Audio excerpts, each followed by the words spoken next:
This class is concerned with time management. Now, being able to manage your time by the use of tools, resources and skills refers to time management.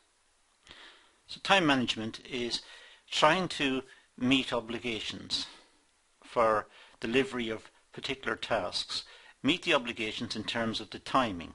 If they've been promised for a certain time, trying to achieve that target. And this is done by the use of tools and resources and skills to try and meet obligations or pledges that have been made regarding certain tasks. There are many different strategies that individuals may adopt in order to help them deal with the pressures from their daily lifestyle. We've all got pressures in terms of study and working, leisure, family, all sorts of commitments, and we need to juggle these in order to ensure that we meet what we're promising, and only to take on what we know we can deliver. So all of us have many pressures in our lives, and we try to use time management techniques in order to meet our obligations in the various parts of our life. The following skills are useful in helping individuals to manage their time effectively. For example, setting goals, making sure that the goals are achievable and that they are realistic. They can be achieved within the time frame that's been set or agreed. Organising. We have to be organised, and we have to ensure that we have set out a plan to achieve the goals or the objectives that we have promised, and that the plan is organised, it's structured. And we can prioritise. We can give pressing demands most attention and give them first attention. The lesser requirements can come later. So we prioritise within the set of requirements that we face. So we plan and we avoid procrastination. We avoid trying to sidestep our obligations. We don't get sidetracked. We take on our obligations straight on, and we try to achieve what we said we would deliver. That's the essence of good time management. Now, there are various techniques that we can adopt in looking at this, and let's go through a few of them. The first one is quite straightforward and one we do all the time. It's simply to have a to-do list. A to-do list involves keeping and maintaining a diary or a daily planner, and to-do lists are very effective methods for maintaining your daily errands, your daily requirements. So a to-do list will be the things we need to do over the day. Clearly we can prioritise within that list. Certain things are more important than others. So we can move tasks around according to their priority. But at the end of the day, the to-do list should have been achieved, because that is what we promised. That's what was required of us in that particular day. And we had to achieve those tasks. Individuals can use to-do lists, diaries and planners to jot down daily tasks, set reminders for appointments and deadline dates. So to-do lists are a very useful tool in getting us organised to manage our time effectively. It allows individuals to prioritise, as I said earlier. It prioritises the tasks, and it moves the important and urgent tasks to the front to make sure that they are done and they're delivered firstly. Now, the benefits of a to-do list, well, provides a better focus on what tasks need to be achieved and by when. So just by looking at the list of requirements for the day, It's clear what must be done first and when it must be achieved, and it gives us some background into what we need to do. And this could be applied to our personal lives as well as our business lives. We need to do the shopping. We need to clean the flat or the house in which we live. We need to do certain jobs, and there's priority. We need to pay bills at certain times and don't leave them too long, and so on. So we have a list which, if you like, a global to-do list, our business one, our work one, our professional one, which itemizes what we must do in the work setting, and we have a personal one which organizes us as individuals and enables us to be efficient outside of the workplace. Another benefit is we have a sense of accomplishment when we tick off each task as completed. It's quite nice when we have a long list of tasks to do, and when we complete one, it's done. We can put a line through it and say that's completed. It's a nice feeling. But we can track our progress by looking at what's left and what priority the various tasks have, and how well we're doing, how much time is left for us to achieve what we set out to achieve in the day. And what we set out to achieve in the day obviously are the points on our to-do list. There is better control, which prevents you from becoming sidetracked.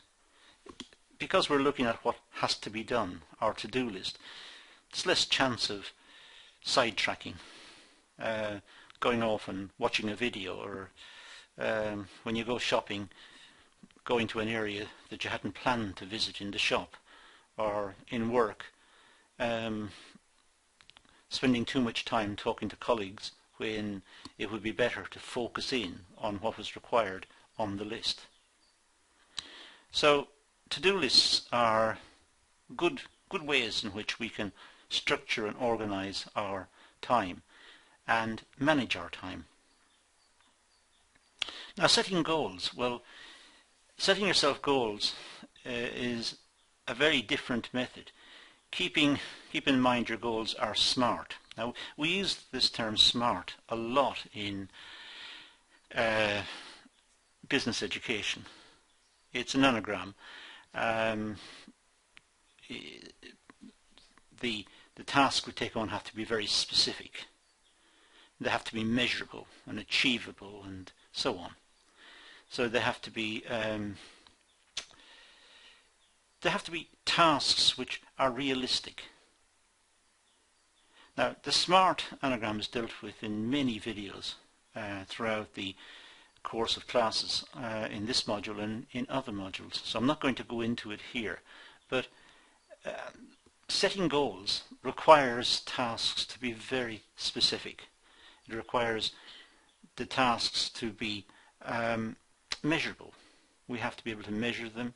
They have to be achievable. And they have to be achieved within a certain time frame. So all of these are important. Setting goals provides initiatives and focus on what needs to be achieved and how you intend to achieve your goals. Setting out the goals gives us something to aim at.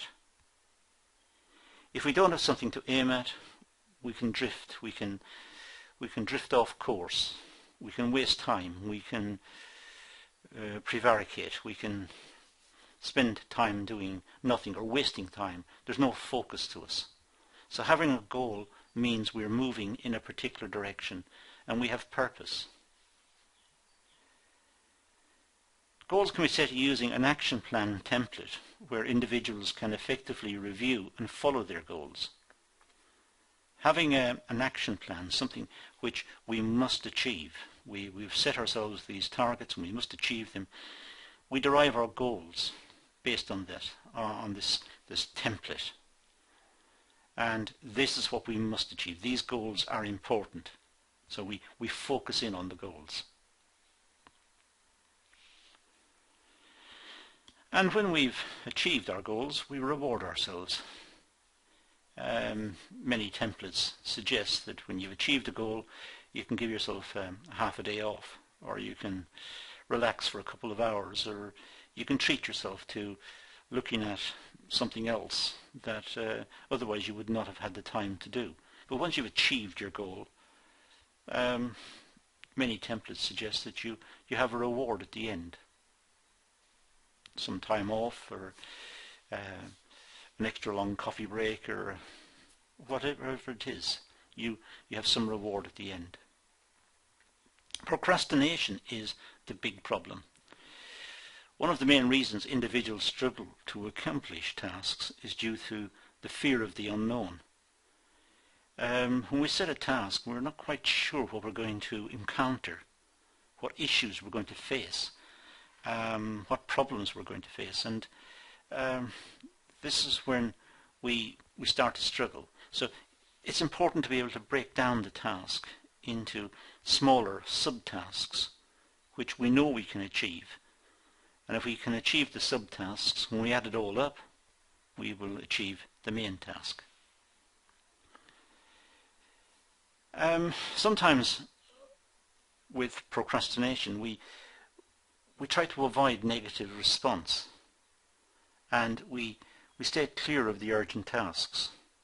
We simply don't even take on the urgent tasks because we don't want to be laughed at or mocked by colleagues. You tried to do it and you failed. You tried to do it too fast and you fell on your face. You look ridiculous. You have messed up. So we try to miss out on those negative comments, and sometimes we don't even attempt to take on the urgent tasks because we don't want to look foolish. So we try to justify our time in doing something else. That's procrastination. That's avoiding the issue completely. Individuals need to overcome their fear of doing tasks that they don't want to, and they will realize that the assumption was far worse than they assumed, which is often the case. It's often the case that our imagination exaggerates the problem. But when we actually start to do it, it becomes manageable. It may be the case, as I said earlier, the task is big and the task is complicated, but break it down, if possible, into subtasks and try to achieve each of the subtasks. And when they're all added up, we've achieved the overall task. But sometimes our minds make it into a big problem, make something perhaps that's quite small into a big problem. And we have the fear of looking foolish if we take it on, and we don't want to take on something new as well. We're afraid of attempting something difficult and something new. So we try to avoid it, and that is that's a main problem. That's a big problem when we come to time management and looking at what we need to do over the course of the day. We should improve our organization skills. A method of developing your organizational skills is through organizing your time. Organizational skills and time organizing skills go hand in hand. Organization skills means being able to juggle the various demands within the organization and do them effectively. In other words, having good time management skills. So they are interrelated. They are closely bound together. It's wise to keep a log where you can. Record all your daily activities. Try to make a note of what you've done. It's a good idea to just keep a diary of who you saw and what was agreed and what time you saw that person, and obviously the date you saw them. What was the context and what was discussed. It doesn't have to be an elaborate note, just something to help the memory or something to account for that period. And if it's not a meeting with a person, if it's a task you've taken on yourself, make a note of it. That at a certain time you logged on to the computer and you attempted to do the following and you countered the following problem. Just make a note of it. And again, you've got a record that you've attempted it, you've made a fair and honest attempt, and colleagues will support efforts like that. They will understand that you were trying. From the log you can determine where in your day there were times when you were most productive and where there are times when you were not being very productive at all, where there was time wastage.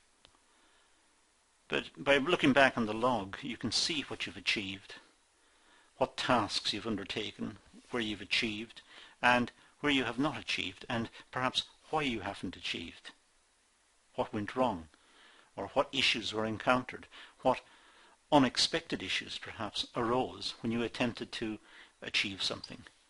But you have a log of what happened. Now, keeping a log, well, a log can be structured in the following way. Keep a 7-day chart and record your activities from the moment you wake up. Now, this is probably far too detailed and perhaps a bit over the top. I'll give it to you because it appears in some texts, but it's highly recommended perhaps that you focus in on keeping a log at the times when it's absolutely necessary to keep the log. And as I said, the log doesn't have to be detailed, just a few lines to explain what happened. It's probably best to focus in on your work time period. But this particular one is a 7-day complete log of your life, and it's mentioned in some text, so I'll give it to you here. And there we go. We wake up at 9:30. This is obviously a student chart. Students tend to wake up at strange times and go to bed at strange times. Well, this seems to be a very strange student. Most students don't go to bed until, I don't know, very late, I presume. But wake up at 9:30, 10 o'clock breakfast, leave for work or leave for a lecture, 11 o'clock first lecture, so it is a student. 1 o'clock have lunch, 2 o'clock go to the library, 3 o'clock listen to music, 5 o'clock watch some TV, go to the gym at 6. Not a lot of study going on in this student's life by the look of it. 7 o'clock come home and have dinner, still no study by the look of it. 8 o'clock do some job hunting, still no study. 9 o'clock go to bed. Okay. Should squeeze in a shower somewhere along the line perhaps. It may be useful. Going back over this, you can see what is the most productive times. Well, it depends on what period of the student's life you're at here. If the student's in the final year, job hunting may be very productive. Going to the library and start to draft an assignment, that could be very productive as well. So those are two good things to get into. And the time wastage could be listening to music and watching some TV. Well, that's a very detailed approach, and as I said, most people would not run their lives according to this. This is more for a robot than for a human. In work, I think we would have a log from the time we start, and we would simply record in the log the times and what we attempted to do in the times and what was the outcome. If we had a meeting, what was agreed at the meeting, what was said, what problems were identified, and so on. And we would record the times and the date and who was there and what was the issue and what was the outcome. So that sort of log would be sufficient. This type of log is very regimented. It's very detailed. But it is possible to see productive times and non-productive times. There is another argument here that the time wastage may not be time wastage. As humans, we do need to relax. We just don't need to relax all the time, but we do need to have periods in our working day when we can go and be on our own and relax. Let our mind and body find its equilibrium. It's just that obviously we tend to abuse it and we tend to have too much time to relax, but time wastage is perhaps a bad way of putting it as well. But that's it gets mentioned in some of the textbooks, so we just put it in. There's also an approach called the urgent important matrix, and we can see how this one works. Some individuals are dedicated, hard-working and very organized. However, they fail to manage their time because they focus on tasks, on task completions that are unimportant. So they're very hard-working people, very organized, very dedicated, just they're doing the wrong tasks. They're focusing in on tasks that are not very important. That's possible. They're efficient at task completion, but they're not very effective. They get a lot done. It's just that they're not effective because they're not doing the right tasks. They're not doing the big main tasks that are required first. The urgent important matrix can help determine between important, urgent and unimportant tasks.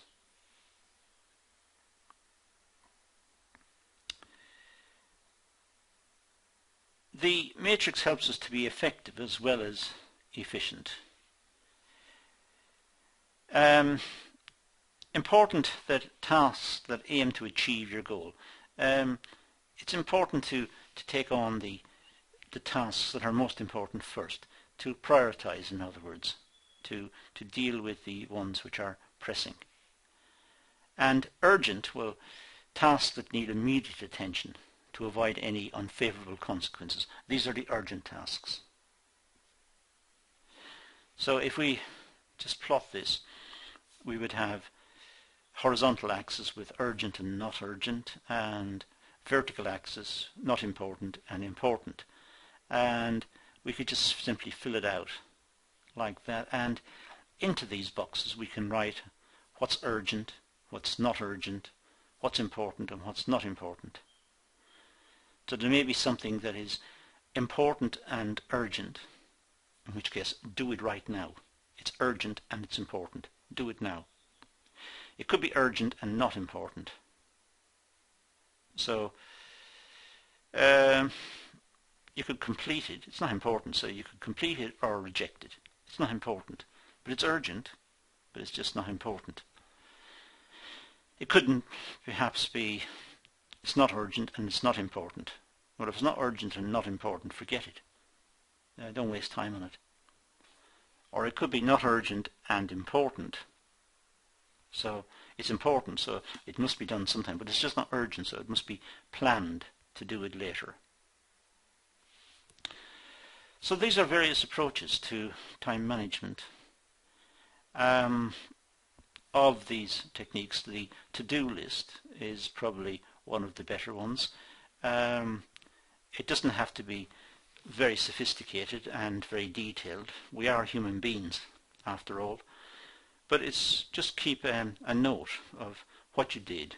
Started work at 9 a.m., attempted to do the following, encountered this problem, suggested this course of action, will return to this task at 12